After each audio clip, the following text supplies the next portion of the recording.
નમસ્કાર મિત્રો. ગુજરાતી વાર્તા સાંભળવા માટે આવ્યા છો? ચાલો વાર્તાની શરૂઆત કરી. હું ધોરણ 12ની પરીક્ષા આપીને અમદાવાદથી મારા મામાના ઘરે રહેવા સુરત આવી.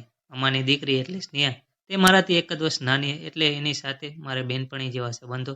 એટલે હું રજા પડે એટલે સીધી મામાને ત્યાં આવી પહોંચું. મારા મમ્મીનો સ્વભાવ પણ ખૂબ જ સારો અને સ્નેહાના વેકેશનમાં એકલી પડે એટલે મારો સાથ એને ગમતો હતો. મારી સ્કૂલના તમામ વેકેશન મેં એની સાથે જ ઉપજ્યા છે.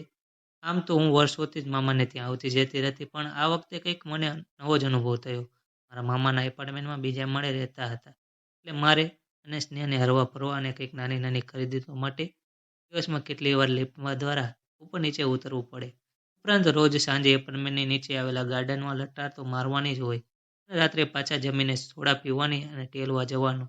વેકેશન દરમિયાન આ રીતે જ અમે ખૂબ જ જલસા કર્યા. એકદમ હળવાશથી દિવસ પસાર કરીએ છીએ અને અમે બંને પોતપોતાની મસ્તીમાં જીવીએ છીએ. એ જ દરમિયાન એપાર્ટમેન્ટમાં ચોથા માળે એક છોકરો રહેતો હતો. એણે ધોરણ 12ની પરીક્ષા આપી દીધી હતી, એટલે એ પણ એકદમ રિલેક્સ હતો.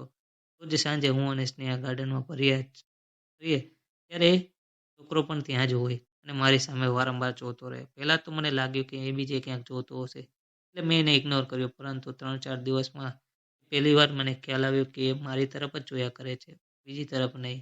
એની સાથે મસ્તી કરવાનું નક્કી કર્યું, પણ એટલે તો હું એની સામે જોવા લાગી. જોકે આવું કરતાં જ ખબર નહીં એ છોકરો મને ગમવા લાગ્યો. પછી તો એપાર્ટમેન્ટમાં આવતા જતા જાણે એને જોયા કરતી અને મારા મનમાં સતત એવી ઈચ્છા હતી કે એ ક્યાંક મળી જાય. રોજની જેમ એ જ સાંજે ગાર્ડનમાં ફરતા એ છોકરાને મારી સામે જોતા રહ્યા. મેં સ્નેહાને ઈશારાથી પૂછ્યું, પેલો છોકરો મારી સામે વારંવાર જોયા કરે છે? સ્નેહાએ પણ એ વાત તરફ ધ્યાન આપવાનું શરૂ કર્યું. આમને આમ બીજે એક અઠવાડિયું વીતી ગયું. અમે એકબીજાને જોઈને મુલાકાતા રહ્યા. તે દરમિયાન મેં સ્નેહાને પૂછી લીધું કે એનું નામ શું છે. જવાબ મળ્યો કે વિશાલ. હમણાં જ એણે ધોરણ 12ની પરીક્ષા આપી છે. સહજ રીતે અમે બંને પોતાના દેખાવે પ્રત્યે જ સજાગ બની રહ્યા હતા અને એકબીજાની સામે જોતા રહ્યા હતા.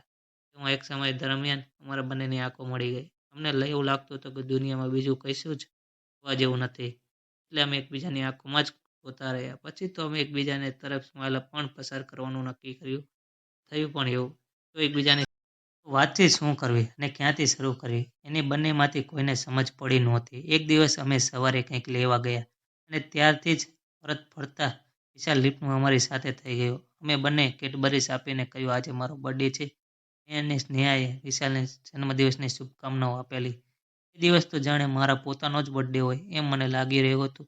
પછી એકવાર દુકાને કંઈક ખરીદવા ગયા ત્યારે પણ એ અમારી સાથે થઈ ગયેલો. ત્યારે પણ અમે એકબીજાને ગુડ મોર્નિંગ કહેલું. પછી આવી નાની નાની મુલાકાતો થતી રહેતી.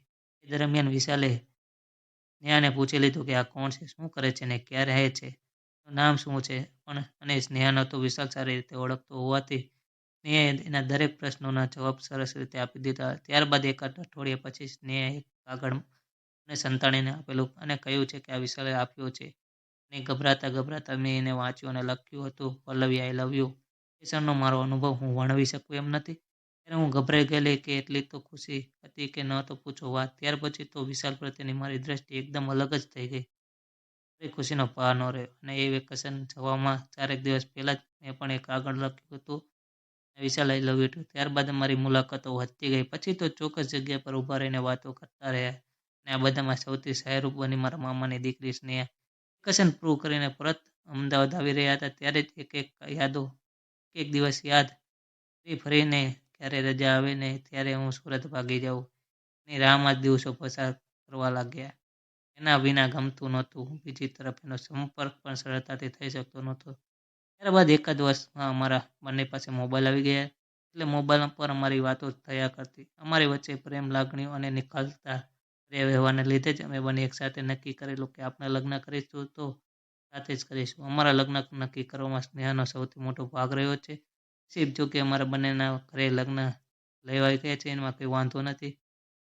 આ વર્ષમાં જ અમારા લગ્ન લેવાઈ જશે.